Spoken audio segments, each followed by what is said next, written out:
चरित्र प्रारंभ करेंगे।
चलते हैं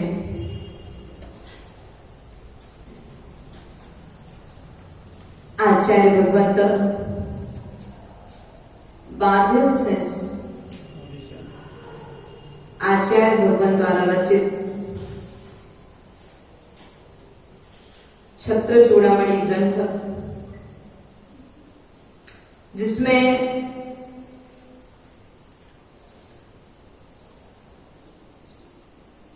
जीवन भर कुमार के जीवन का चित्रण किया गया है। आचार्य भगवंत यहां पर अंतरंग और बहिरंग लक्ष्मी से सुशोभित परमात्मा के लिए नमस्कार कर रहे हैं। श्रीपते भगवान पुष्यात्, क्या कह रहे हैं यहाँ पर आचार्य भगवंत? जिस प्रकार किसी कन्या के विवाह के लिए भक्ता नाम व समाहितम यद भक्ति शुल्कतामेति मुक्ति कन्या करग्रहे, जिस प्रकार से यदि किसी कन्या को वरना हो, विवाह आदि करना हो, तो पैसे आदि की आवश्यकता होती है। उसी प्रकार से मुक्ति रूपी कन्या का वरण करने के लिए भगवान की भक्ति करना आवश्यक होती है। किसकी भक्ति करना? और भगवान कौन? जो अंतरंग और बहिरंग लक्ष्मी से सहज हैं, ऐसे भगवान के श्री चरणों में नमस्कार करते हुए हम इस ग्रंथ को प्रारंभ करेंगे। अब आचार्य भगवंत कहते हैं, संक्षेपेण प्रवक्ष्यामि चारित्रम जीविको भवम्। क्या कह रहे? इसके लिए संक्षेप में तो बहुत कहा गया। मैं क्या कहूं, छोटे छोटे अमृत थोड़े रूप में पिया जाए तो भी तुम्हारे लिए हितकर है, और बहुत रूप में पिया जाए तो उतना ही काम करेगा। तो संपूर्ण अमृत पीने से ही मनुष्य को सुख होगा, यह बात नहीं है। किंतु थोड़ा सा अमृत पीने से सुख हो जाता है। उसी प्रकार जीवन भर चरित्र को विस्तार पूर्वक लिखने में ही पाठकों को आनंद होता है, यह बात नहीं है। किंतु संक्षेप लिखने में भी आनंद होगा। इसलिए वादिव से भी जीवन भर चरित्र को संक्षेप में कहता हूँ। क्या कहता हूँ? वादिव से सूरी कह रहे हैं, मैं जीवन भर चरित्र को संक्षेप में कहने का प्रयास और पुरुषार्थ कर रहा हूँ। सो आप अपने चित्त को एकाग्र करके सुनने का प्रयास करना। यहाँ पर आचार्य भगवंत कहते हैं, मध्यलोक के असंख्यात द्वीप समुद्रों के बीच में एक जम्बूद्वीप नाम का नगर है, जम्बूद्वीप है। और जम्बूद्वीप के दक्षिण दिशा की ओर भरत क्षेत्र है। भरत क्षेत्र में हेमांगल नामक एक प्रदेश है। हेमांगल नगर में राजपुरी की राजधानी है। राजपुरी राजधानी है। वहां का राजा, सीधा लिख लो, राजपुरी का राजा। भरत क्षेत्र में राजपुरी का राजा, राजक ग्रह का राजा सत्येंद्र। सत्येंद्र की पत्नी का नाम विजया है। विजया इतनी सुंदर है, इतनी सुंदर है कि राजा उसके रूप सौंदर्य को देख करके उस पर इतने अधिक आसक्त हो चुके हैं कि वे अब राज्य कार्य के लिए भी राज्यसभा में जाना नहीं चाहते। देखो, एक विषय चाहे कोई भी हो, व्यक्ति के लिए पाप का कारण बनता है, और एक पाप व्यक्ति को नीचे गिराने का कारण। विषय ठीक है, आप गृहस्थ हैं, आवश्यक है हर चीज आपके लिए। आप छोड़ना चाहें छोड़ सकते, लेकिन छोड़ नहीं सकते तो आचार्य भगवान के आसक्ति भाव मत रखो। ग्रहण करो, लेकिन विवेक के साथ ग्रहण करो।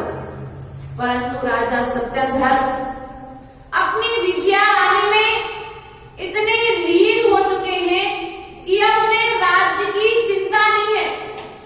राज्य में क्या चल रहा है, कौन क्या कर रहा है, यह सब कार्य उन्होंने मंत्रियों के भरोसे सौंप दिए हैं। राजा यदि अपने कार्य मंत्रियों पर सौंप दे तो एक दिन राजा को बड़ी हानि, अर्थात दुकान के लिए आप नौकर के भरोसे छोड़ दे तो एक दिन बड़ी हानि का खतरा उठाना पड़ेगा। उसी प्रकार से राजा सत्येंद्र ने रानी विजया में आसक्त होकर के अपने सभी समस्त राज कार्यों को मंत्रियों के भरोसे छोड़ दिया। रानी विजया ने बहुत समझाया, एक दिन चिंता हुई, समस्त मंत्रियों ने बहुत समझाया राजा के लिए कि ये भगवान, आप राज्य के कार्यों में स्थापित होकर के पुनः राज्य के लिए चलाइए। मंत्री राजा ने कहा कि जब जहां पर योग्य मंत्री हो तो राजा के लिए राज्य में आने की अर्थात कार्य करने की आवश्यकता क्या है। परंतु राजा ने मंत्री की एक भी बात न सुनी, और बात ना सुननी और सुनने के साथ साथ एक लकड़हारा जो बुद्धि में कौशल अर्थात विद्वान था, लकड़हारा था, उसे मंत्री पद पर सुशोभित किया। मंत्री पद पर सुशोभित करने के पश्चात उसने एक दिन विचार किया कि मुझे सब लोग बार बार आकर के राज्य में आने के लिए, बैठने के लिए कहते हैं, इससे अच्छा है कि मैं अब राज्य के कार्यों के लिए किसी दूसरे को नियुक्त कर दूं। तो उसने काष्टांगार नाम के मंत्री के लिए राज्य कार्य सौंप दिया। क्या सौंप दिया? राज्य कार्य सौंप दिया काष्टांगार के लिए। और जब काष्टांगार के लिए राज्य कार्य सौंपा तो काष्टांगार ने पूरे राज्य के लिए, राज्य की प्रजा के लिए अपने वश में कर लिया। अर्थात राज्य करते करते सब उसकी बात को मानने लगे, उसे भी राजा जैसा सम्मान। अब राजा जैसा मिल रहा था, भी राजा नहीं था। क्या था? मालिक जैसा सम्मान तो था, लेकिन अभी मालिक नहीं था। जैसा शब्द जो आ रहा था, यह काष्टांगार के लिए बार बार कर रहा था, मैं पूरा कार्य करता हूँ, मैं सब कुछ संभाल रहा हूँ, फिर मैं स्वयं ही राजा क्यों ना बन जाऊं। जब लोभ आता है, पहले लकड़हारा था, फिर बाद में उसके लिए मंत्री पद को सुशोभित किया गया, और मंत्री पद पर जब सुशोभित किया गया तो राजा बनने के लिए अपने राज्य कार्य सौंप दिए। वरिष्ठ मतलब कर दिया कि मैं जब तक सभा में नहीं आऊंगा तब तक एक काष्टांगार नाम का मंत्री पूरी सभा का संचालन करेगा। अब निर्विकल्प हो गए राजा। अब उसके मन में, काष्टांगार के मन में विचार आ रहा है, बार बार चिंतन आ रहा है कि मैं ऐसी कौन सी नीति तैयार करूं जिससे सांप भी मर जाए और लाठी भी ना टूटे। क्या हो जाए? सांप भी मर जाए और राज्य पद भी मुझे मिल जाए, और सत्येंद्र के लिए भी राज्य पद से हटा दिया जाए। लेकिन जब तक सत्येंद्र जिंदा रहेगा तब तक यह कार्य करना संभव। देखो, लोभ आने का व्यक्ति कितना निकृष्ट बुद्धि को लेकर के जाता है। तृष्णा की बढ़ गई, तृष्णा जितना था उतने में खुश नहीं था। चलो, राजा की जगह तुम्हें सम्मान मिल रहा है, लेकिन मैं ही राजा क्यों ना बन जाऊं। इसलिए उसने एक कूटनीति तैयार की, और कूटनीति के अंतर्गत उसने अपने समस्त अन्य मंत्रियों को बुलाया और बुलाकर के कहा कि मुझे एक देव प्रेरणा देता है। मुझे एक स्वप्न में देव आता है और वह देव मुझे प्रेरणा देता है स्वतंत्र राजा बनने की, सत्येंद्र को मारने की। इसने क्या किया? अब इसने कहा कि मुझे कोई दैविक शक्ति कह रही है, ऐसा करो, ठीक है भैया कर लो। तो कैसे किया जाए? तो सब मंत्रियों को अपने पास बुलाया, सब मंत्रियों को समझाया कि मुझे ऐसे ऐसे स्वप्न आ रहे हैं, राजा को मारने के लिए, मुझे स्वयं को राजा बनाने के लिए देव स्वप्न दे रहा है। तो क्या किया? काष्टांगार का साला, काष्टांगार के साले का नाम था मंथन, ने उसकी प्रशंसा की और बाकी ने निंदा कर दी। अब साथ देने के लिए एक भी मिल गया तो काफी है। उसके मंथन ने उसकी सराहना के समर्थन में काष्टांगार का साहस बढ़ाया गया और सत्येंद्र को मारने के लिए बड़ी सेना भेजी। क्या किया?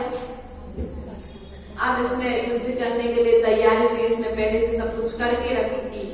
अब मंथन अर्थात उसके साले का भी सहयोग मिल गया कूटनीति को अंजाम देने के लिए।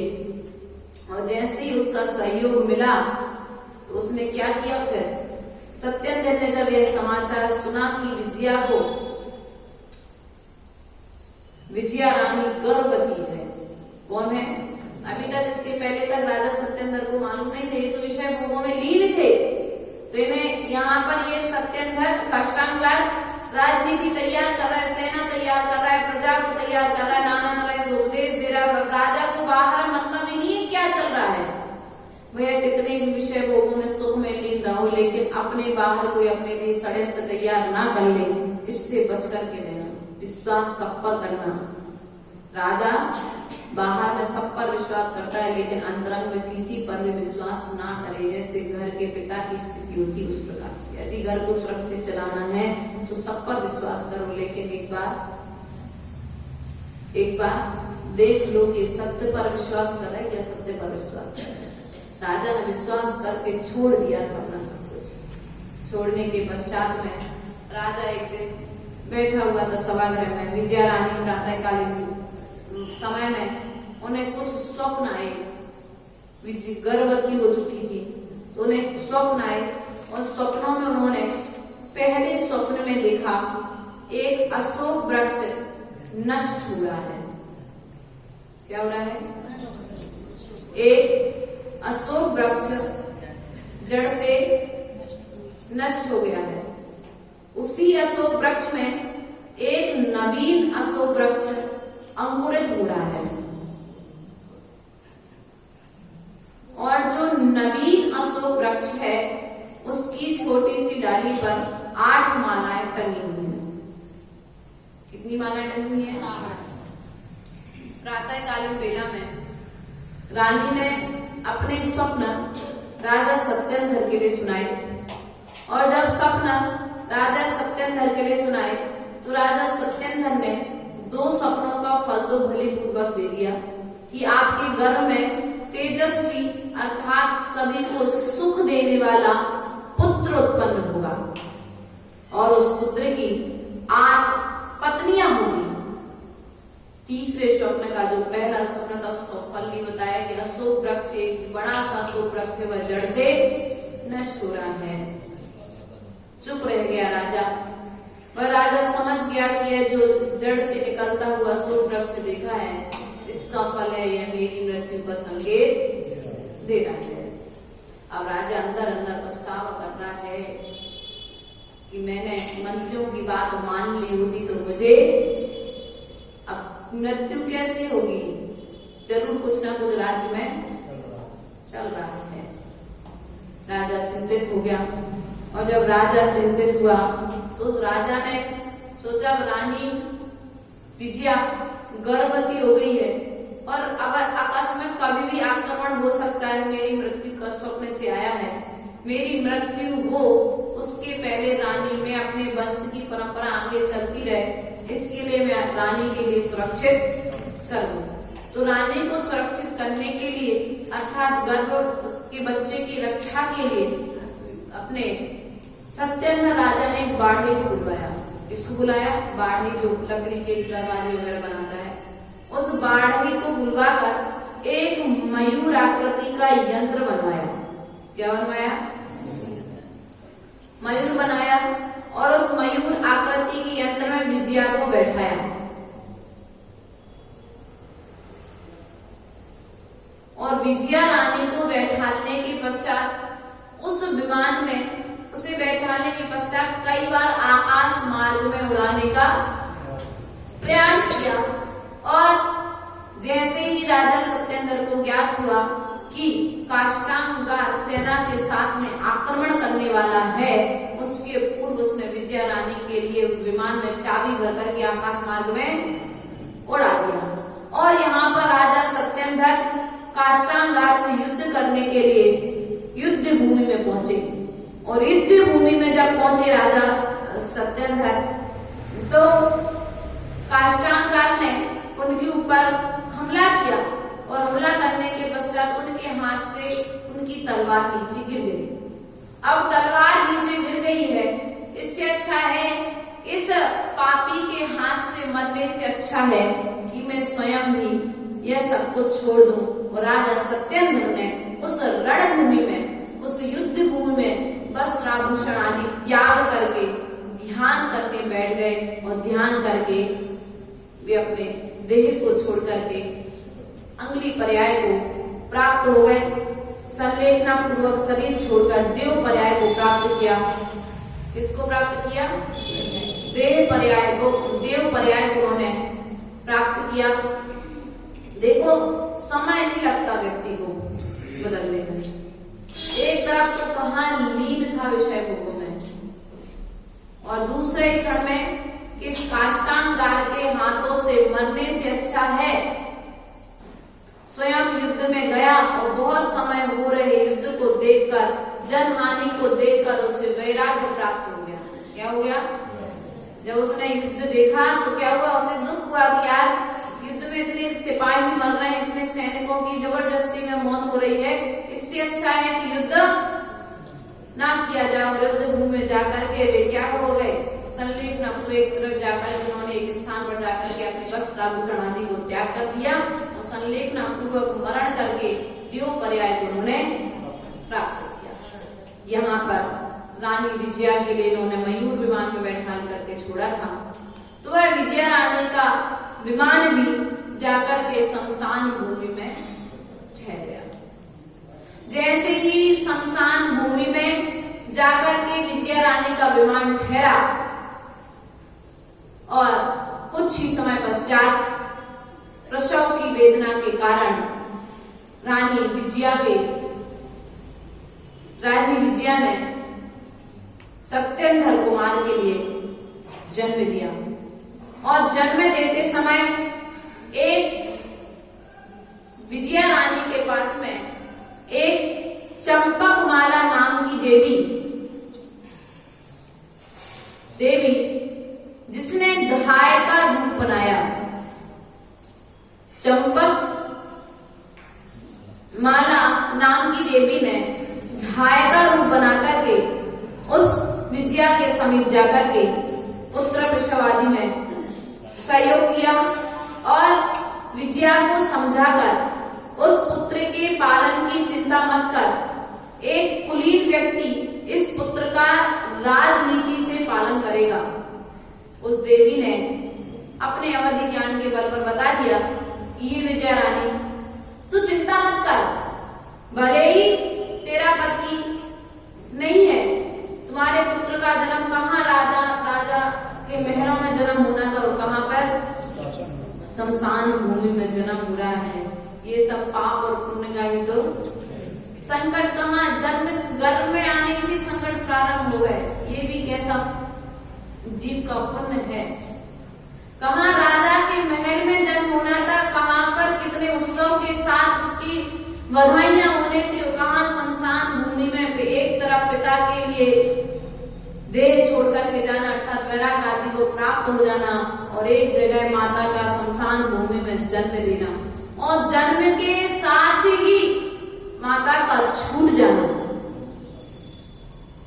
अब रानी विजया के पास तो कोई व्यवस्था नहीं थी, बच्चे को कैसे पालेगी, और पालेगी भी तो और आदि काष्ठागार को पता पड़ गया कि जीवनधर का सत्येंद्र का पुत्र जिंदा है, तो वह उसे जिंदा नहीं छोड़ेगा। इस डर से उसने उस देवी की बात मानी और पुत्र के लिए उस देवी की सम्मति से विजया ने राज चिन्ह की अंगूठी पहनाकर छोड़ दिया शमशान भूमि एक स्थान पर, जिसमें आते जाते मार्ग में लोगों को पता पड़ जाएगा। हाँ, माता का वियोग हो जाकर के देवी की बात मानकर देवी ने कहा तुम चिंता मत करो, इस पुत्र का कोई अच्छा व्यक्ति पालन करेगा, सेठ पालन करेगा भी। तो छाकर के एक राज चिन्ह की जो अंगूठी थी उस अंगूठी उसके लिए पहनानी बच्चे के लिए कि कम से कम कभी मिलेगा तो ध्यान रहेगा ये मेरा बेटा है। इस प्रकार से पहनाने के पश्चात में वह झाड़ियों में जाकर के छुप गई और यहाँ पर सेठ गंधोदकट के यहाँ पर पुत्र उत्पन्न हुआ। तो गंधोद के तक के यहाँ पर जब पुत्र उत्पन्न हुआ था तो पुत्र उत्पन्न होने के पूरे मुनिराज ने उसे बता दिया था कि तुम्हारा जो पुत्र होगा वह मरण को प्राप्त हो जाएगा, लेकिन जब तुम अपने पुत्र के लिए शमशान भूमि में लेकर के जाओगे तो वहां पर तुम्हें नवीन पुत्र की प्राप्ति होगी। किसकी प्राप्ति होगी? ऐसा उसे किसी ने बता दिया था। तो वह जब अपने पुत्र का अवधि ज्ञानी मुनिराज ने उसे ऐसा बताया था और जब गंधोदक सेठ अपने पुत्र का देह संस्कार करने के लिए गया, दाह संस्कार करने के लिए गया, तो वह इस अपेक्षा से नहीं गया था कि पुत्र का दाह संस्कार करना है, वह तो इस अपेक्षा को लेकर के गया था कि मुनिराज ने कहा है कि तुम्हें शमशान भूमि में नया पुत्र मिलेगा। तो वह वहां पर उस पुत्र को छोड़ करके एक नए पुत्र अर्थात उस नए पुत्र जन्मे पुत्र की तलाश करने लगा और थोड़ा ढूंढने पर उसे झाड़ियों के मध्य में, कहां पर? झाड़ियों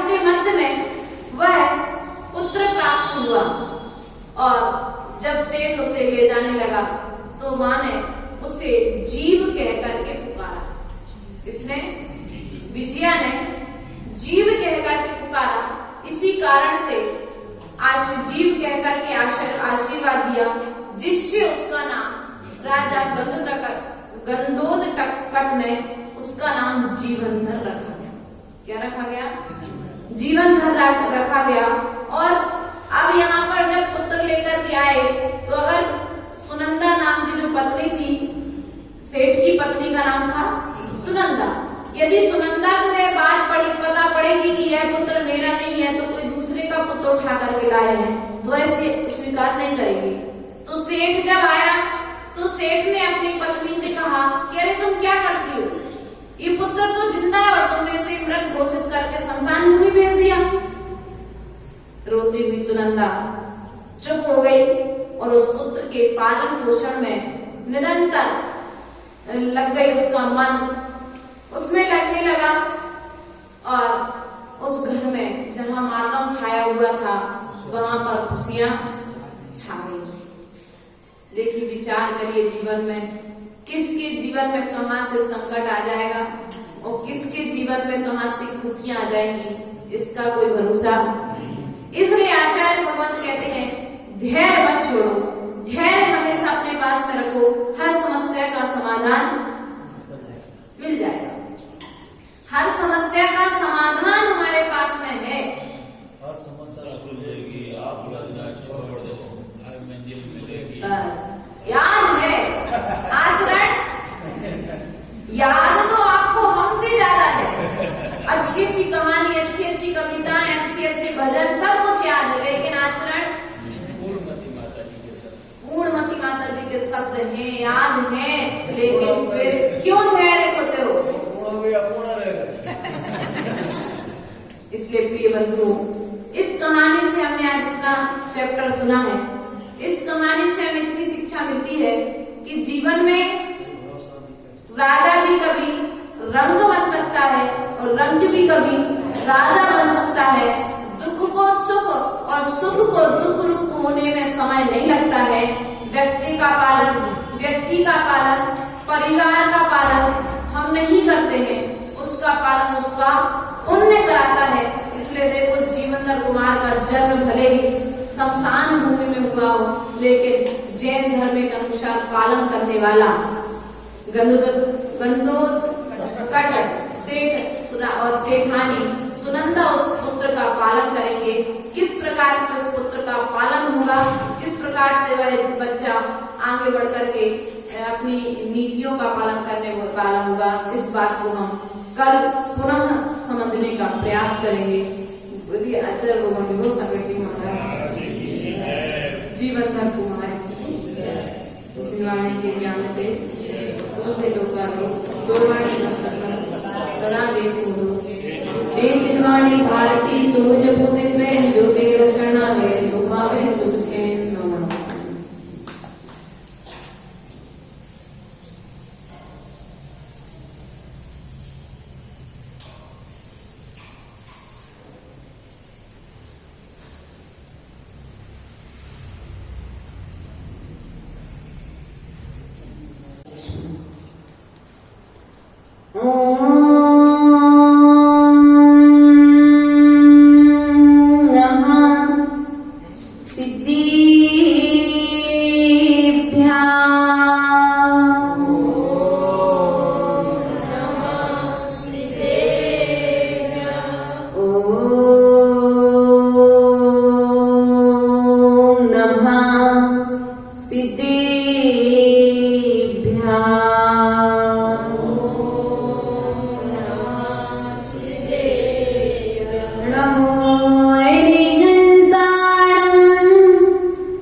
श्रीपतिर्भगवान् पुष्यात्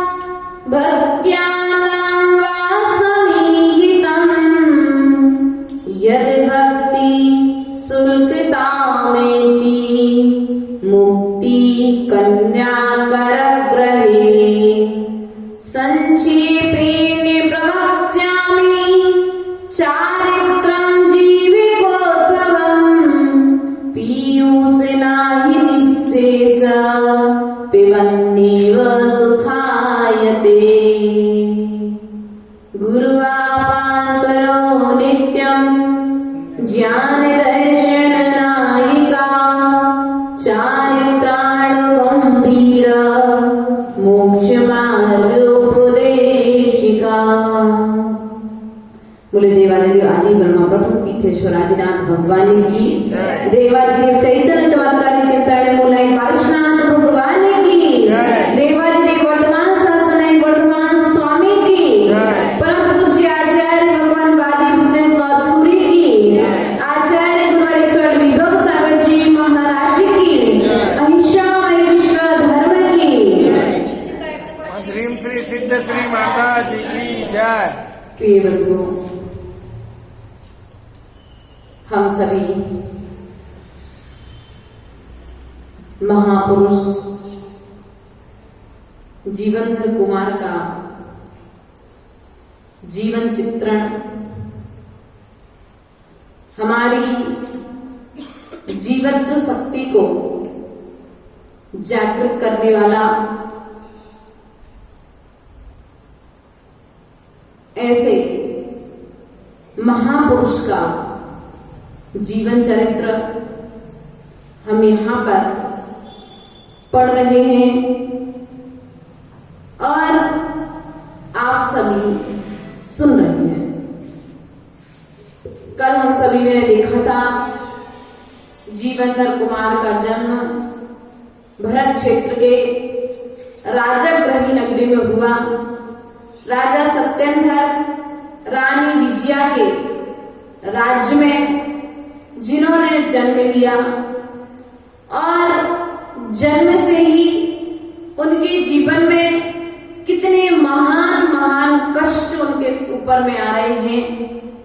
जन्म के साथ ही पिता का मरण, जन्म के साथ ही माता का वियोग और जन्म जहां पर राज्य में जन्म होने वाला था, शमशान भूमि में ऐसे महापुरुष का जन्म हुआ। लेकिन पुण्योदय तीव्र था तो शमशान में भी पालन करने वाला मिल गया। क्या हो गया? शमशान में भी पालन करने वाला मिल गया। इसलिए कहते हैं पुण्य को बचा करके रखो, कभी जब पाप का उदय आएगा तो पुण्य तुम्हारी रक्षा करेगा। कौन करेगा? पुण्य को पाप में लगा करके खर्च मत करो, खत्म मत करो, पुण्य को बचा करके रखो। जब पाप का उदय आएगा तो पाप के उदय में वह पुण्य तुम्हारी रक्षा करेगा। जिस प्रकार से जीवनधर कुमार की रक्षा काष्ठांगार के हाथों से उसका मरण होता, उसके पूर्व उसके पुण्य ने उसे कहा तो राज्य महल में और जाकर के उसके पुण्य ने उसे शमशान भूमि में सुरक्षा हेतु, इसके लिए सुरक्षा हेतु शमशान से श्रेष्ठ भूमि उसकी सुरक्षा के लिए कोई दूसरी नहीं है, तो पुण्य ने ले जाकर के उसे शमशान भूमि में छोड़ दिया। और छोड़ने के पश्चात में गर्भ के साथ में हो सकता था, क्योंकि यदि प्रसव कोई व्यवस्थित कराने वाला ना हो तो कुछ बच्चे तो जन्म के समय ही मरण को प्राप्त हो जाते हैं। तो पुण्य का उदय देखो कितना तीव्र, जहाँ राज्य महल में जन्म होना था वहां पर शमशान भूमि में हुआ। और शमशान भूमि में भी प्रसव कराने वाली कनक माला नाम की, चंपक माला नाम की देवी ने आकर के ढाई का रूप बना करके विजया रानी के गर्भ अर्थात प्रसव कराया और जीवनधर कुमार का जन्म हुआ। और जन्म के बाद माँ का वियोग, यदि माँ पालन करेगी तो हो सकता है इस बच्चे की जान को खतरा हो सकता है। इसलिए पहला ही दिन और माँ का वियोग हो गया, माँ का प्यार नहीं मिल पाया, जन्म देने वाली माँ का प्रेम तो नहीं मिला। लेकिन गंधोर कट सेठ के लिए मुनिराज ने भविष्यवाणी की थी कि तुम जब अपने मृत पुत्र को लेकर के शमशान भूमि में जाओगे तब तुम्हें नवजात शिशु उस शमशान भूमि में मिलेगा तो उसे खोज करना मैं तुम्हें जल्दी। और हृदय गंदोदकट से शमशान भूमि में पहुंचा और पहुंच करके उसने अपने मृत पुत्र के लिए तो एक तरफ छोड़ा और मुनिराज की बात पर श्रद्धान करके कि जो दिगंबर मुनिराज कहते हैं वह शब्द होता है, मुनिराज का वचन अशब्द नहीं हो सकता है। उन्होंने कहा था कि तुम्हें शमशान भूमि में पुत्र मिलेगा और एक दिन का जन्म शिशु मिलेगा। मुझे विश्वास है यह बात सत्य है। और श्रद्धान करके उसने अपने मृत शिशु को वहीं पर छोड़ा। अतः संस्कार आदि सब लोगों को पीछे करके लोग जो गए थे और जाकर के ढूंढा तो उसे जीवनधर कुमार वहां पर प्राप्त हुआ। और जब जीवनधर कुमार को लेकर के आ रहा था तो वहां आकाशवाणी हुई, जीव कह करके आवाज गुंजायमान हुई। तो उसने देखा कोई है पीछे में, कोई नहीं दिखा तो उसने उस जीव का नाम, उस बच्चे का नाम जीवनधर कुमार रख लिया। इस प्रकार से यहाँ पर हमने कल सुन लिया था। अब गंधोदर से अब पुत्र के लिए अपने घर पर लेकर के आया है। माता सुनंदा उस पुत्र का पालन जिस प्रकार से अपने गर्भ के जन्मे हुए शिशु का पालन करती, उसी प्रकार से उस पुत्र का पालन सुनंदा कर रही है। क्योंकि अभी तक सुनंदा को यह बात ज्ञात ही नहीं है। क्योंकि सेठ जब शमशान भूमि से लेकर के आया तो उसने सुनंदा से एक ही बात कही कि सुनंदा तुमने ठीक से नहीं देखा था, पुत्र रोया नहीं था इसलिए तुमने उसे मृत समझा, पुत्र तो जिंदा था। और ले जा करके सुनंदा की गोद में डाल दिया। सुनंदा प्रसन्न हो गई। इधर काष्टांगार ने सोचा कि अब काष्टांगार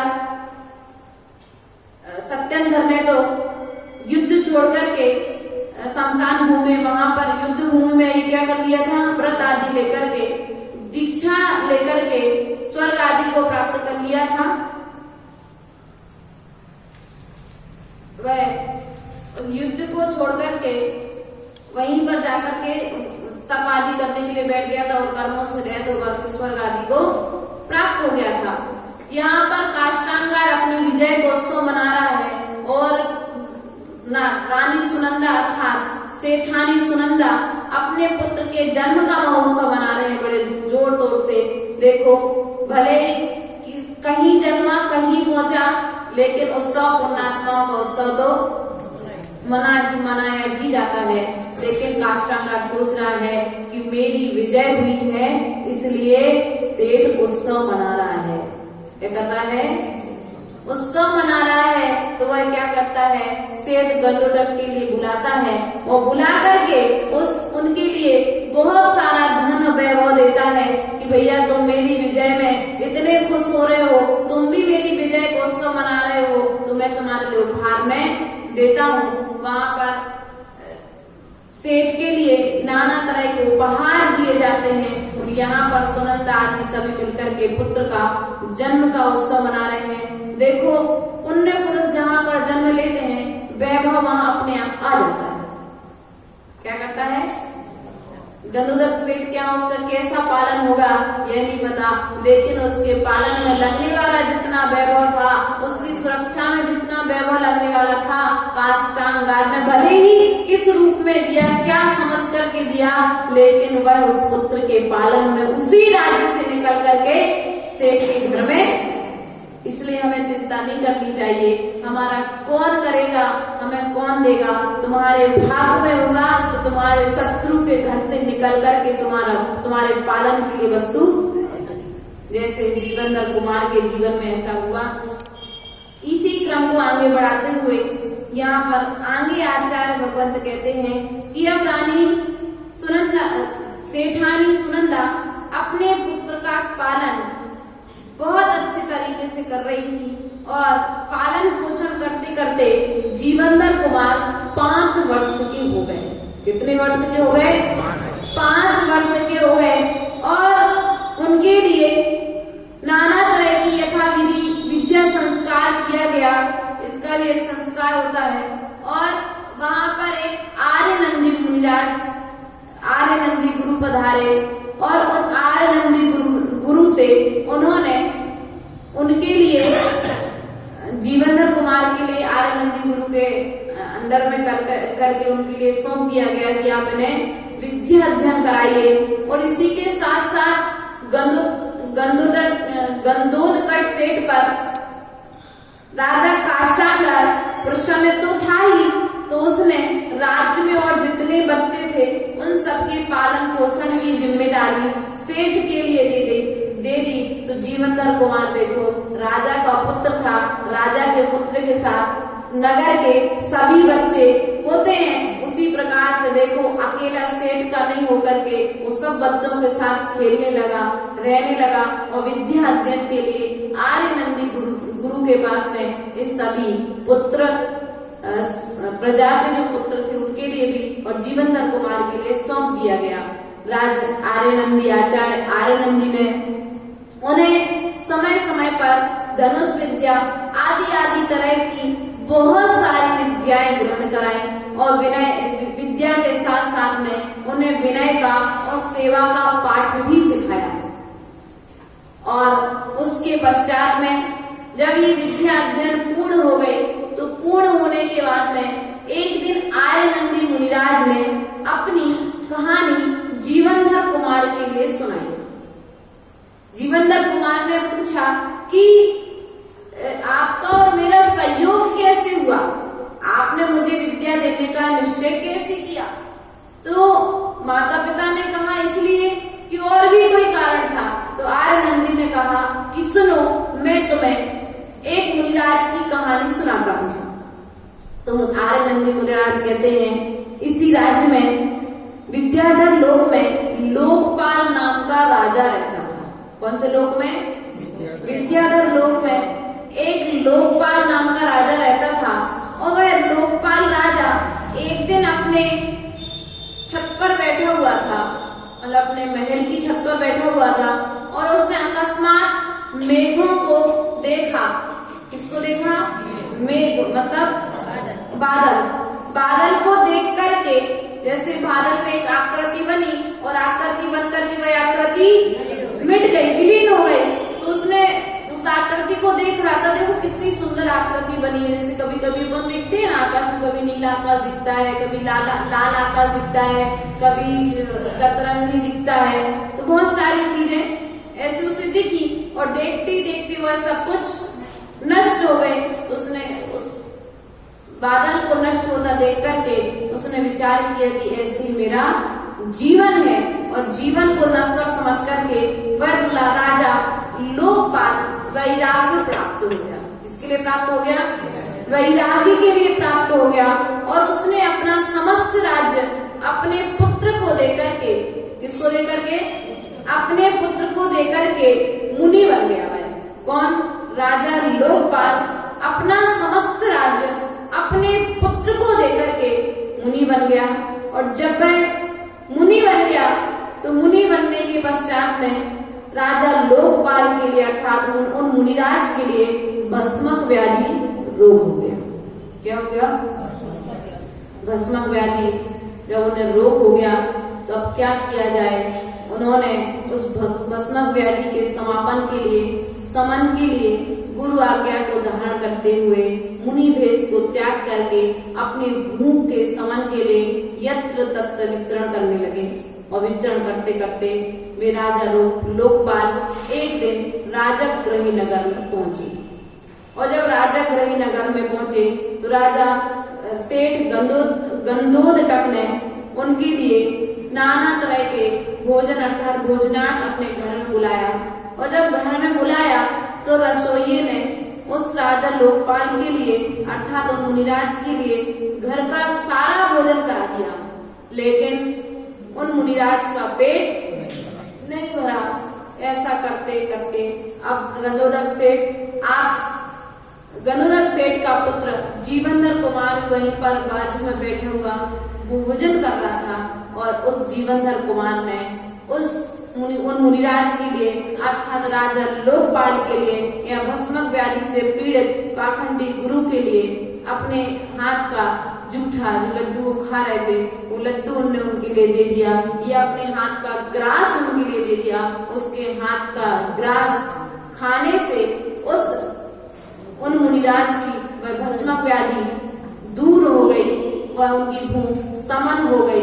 इस प्रकार से मैं आर्यनंदी मुनिराज राजा लोकपाल था और आपके द्वारा मेरी भस्मक व्याधि का समन किया गया था, इसलिए मैंने आपके लिए यह विद्या प्रदान की है। आपने मुझे जीवन दिया है, इसलिए मैंने आपके लिए, मेरे पास जो विद्याएं थी, मैंने उसके उपकार के लिए आपका ऋण कैसे चुकाऊंगा, इसलिए मैंने आपके लिए विद्या ग्रहण कराई है। अब मैं आपको विद्या अध्ययन कराने के पश्चात में, उसके पश्चात में राजा आर्यनंदी मुनिराज ने उनके लिए, और उनका अवधि ज्ञानी तो थे ही, इन्होंने उनका पूर्व भाव भी उनके लिए सुना दिया कि तुम पहले राजा सत्येंद्र काष्टांगा को नहीं पता है, उसको सेठ को नहीं पता है कि जीवनधर किसका पुत्र है, लेकिन आर्यनंदी मुनिराज ने उसके लिए उसका पूरा पूर्व का कि तुम सत्येंद्र के पुत्र थे, रानी विजया तुम्हारी माता थी, आदि आदि तरीके से तुम्हारा पालन किया गया है। तो वह क्या हुआ कि वह गुस्से में आ गया। कौन? जीवनधर कुमार गुस्से में आ गया कि मेरे पिता किस प्रकार से विद्रोह करके उसने राज्य किया, मैं अपने पिता का राज्य वापस ले लूंगा। तो आर्यनंदी मुनिराज ने जीवनधर कुमार से कहा कि देखो, मैंने तुम्हें विद्या सिखाई है और अभी तुम मुझे गुरु दक्षिणा में यदि कुछ देना चाहते हो तो एक वचन दे दो कि 1 साल तक तुम काष्टांगार से युद्ध नहीं करोगे। क्या नहीं करोगे? जब तक निपुणता नहीं आएगी तब तक विद्या का प्रचार, पहले अभ्यास करो, उसके पश्चात में फिर आक्रमण करना। ऐसा करके जीवनधर कुमार ने अपने गुरु अर्थात आर्यनंदी के लिए वचन दिया और आर्यनंदी मुनिराज जीवनधर कुमार के लिए ज्ञान अध्ययन करा के पुनः मुनि दीक्षा को प्राप्त होकर के उन्होंने पुनः मुनि दीक्षा ले ली और मुनि दीक्षा लेकर के अपने मोक्ष इसमें आया है, वे मोक्ष पधारे। मुनि दीक्षा का पालन करके अपने कर्मों को योग निरोध करके वे मोक्ष पधारे। उसके पश्चात में यहाँ पर जीवनधर कुमार नाना तरीके से अपनी उम्र के साथ बढ़ते चले जा रहे हैं, अपने दोस्तों के साथ खेल रहे हैं।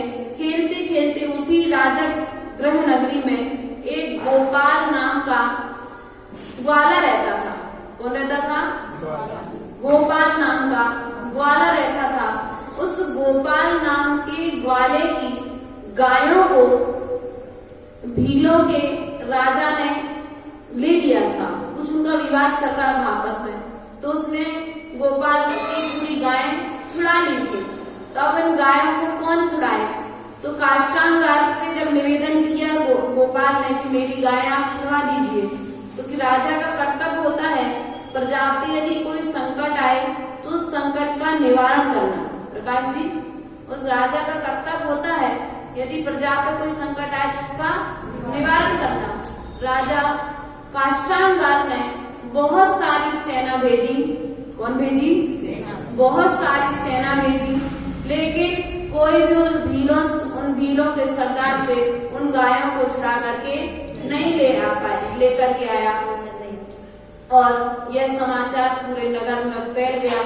जीवनधर कुमार के कर्णों तक जब यह समाचार पहुंचा तो जीवनधर कुमार आगे बढ़े और आगे बढ़कर के उन्होंने भीलों के सरदार से समस्त गायों को छुड़ा दिया।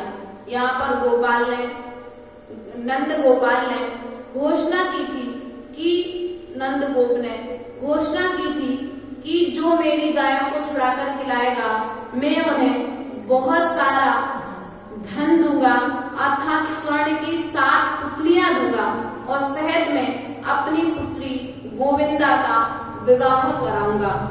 यहाँ पर जीवनधर कुमार ने युद्ध में अर्थात उससे भील से उन गायों को छुड़ाया, वापस लेकर के आया तो काष्टांगार चिढ़ गया। क्या हो गया?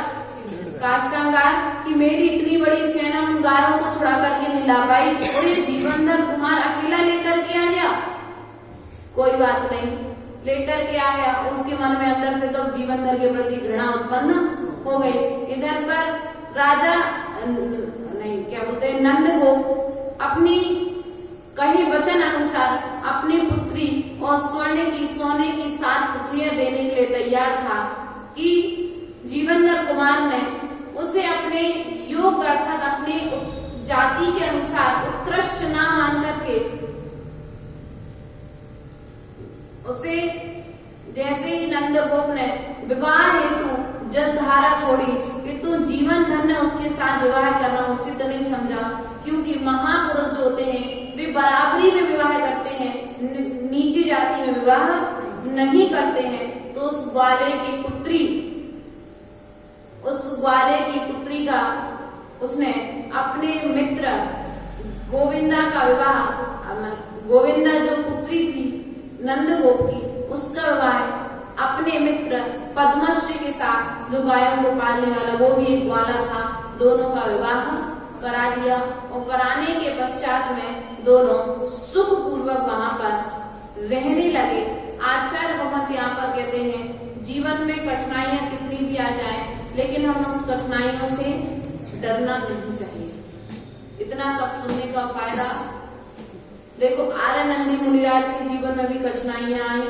भस्मक व्याधि जैसा रोग होना आसान था क्या मिटाना उसके लिए, लेकिन कोई पुण्य आत्मा जीव निमित्त में आया, उदय में आया, उस जीव का निमित्त मिला और उनकी भस्मक व्याधि मुनि पद लेकर के छोड़ना पड़ा। लेकिन छोड़ने के पश्चात में उन्होंने पुनः स्थापित कर दिया। यदि हम दीक्षा ले लेंगे छूट जाएगी तो क्या होगा, कुछ नहीं होगा, छूटेगी। रोग का इलाज कराना, पुनः अपने व्रतों में स्थिर होकर के अपना महाव्रतों का पालन करना। यहाँ पर आर्यनंदी मुनिराज ने इस प्रकार से अपनी कहानी सुनाई जीवन भर के लिए। अब अपने पूर्व वृतांत पूरा मालूम पड़ चुका है कि वह किस प्रकार से कहाँ का राजा था, किस प्रकार से उसकी माता का और पिता का मरण आदि हो। क्योंकि अभी माता को देखा नहीं, वो यही जानता है कि उसकी माता भी जीवित नहीं है।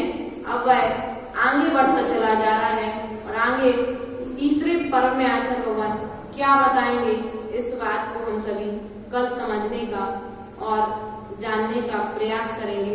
बोले महावीर भगवान की जय। परम पूज्य आचार्य गुरु और 108 महाराज की जय।